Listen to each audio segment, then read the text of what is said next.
Hi everyone, we're going to add, multiply, and subtract two linear functions, these two right here, and find, this is your adding, this is your multiplying, and this is your subtraction. And we're also going to evaluate a linear type function here with these right here. So let's get started. First thing we're going to do is add these two functions. Merely, you just put them together. So we're really doing f of x plus g of x. So you just write it out. You have 3x plus 1 plus 2x minus 3. Now we add like terms. So we do our x's. 3x plus 2x is 5x. And then we're going to do 1 minus 3, which is negative 2. So this equals f plus g of x. Next one is the multiplying one. So basically we're just doing f of x times g of x. Just put them together. We're going to have 3x plus 1 times 2x minus 3. So I'm just going to use the distributive property. It's going to be 3x times this whole thing.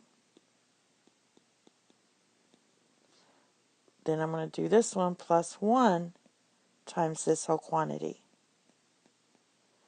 And then just distribute. Here you get 6x squared minus 9x. And 1 times that is just that. So that's just plus 2x minus 3. And now we collect like terms. There's only one with the x squared. That's just 6x squared.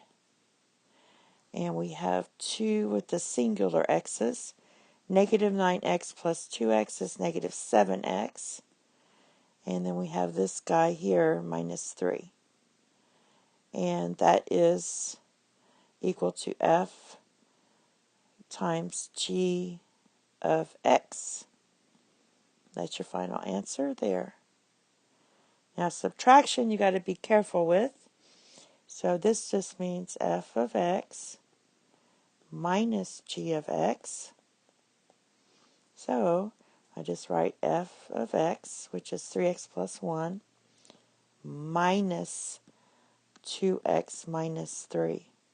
So the first part's pretty easy. Just copy 3x plus 1.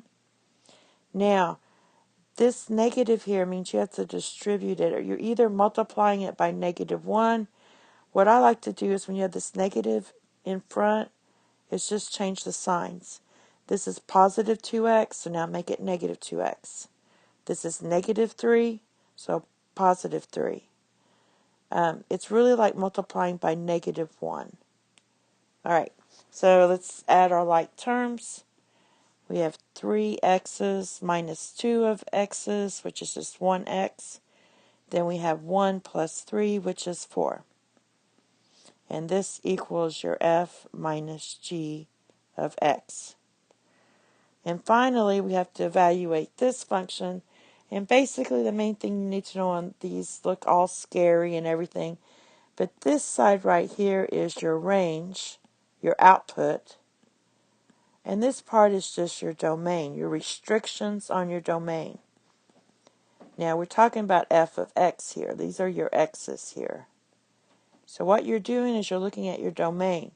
So when I want to evaluate f of 5, I go and look at my domains and which one would it be true.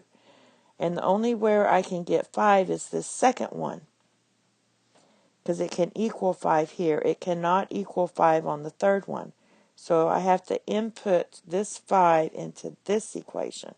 So that's going to be 2 times 5 minus 5, which equals 10 minus 5, which equals 5. Now for the 2, this one, my x is 2, that one also falls into the second one, because 2 is in between 1 and 5. So I'm going to just do the same thing. I'm going to copy this equation down. Everywhere there's an x, put a 2. So we get 4 minus 5, which equals negative 1. Now this one here is negative 2. So the only where that falls into is this first one, because negative 2 is less than or equal to negative 1. So I'm going to use this one. So f of negative 2 equals 3 times negative 2 plus 1, which equals negative 6 plus 1, which equals negative 5. And for the last one, we have f of 6. The only where that falls in is this one, because 6 is greater than 5. So f of 6 equals 7. Since there's no x here, you just take what that is. If I said f of 10, that would also equal 7. So that's all. Thank you. Have a nice day. Bye-bye.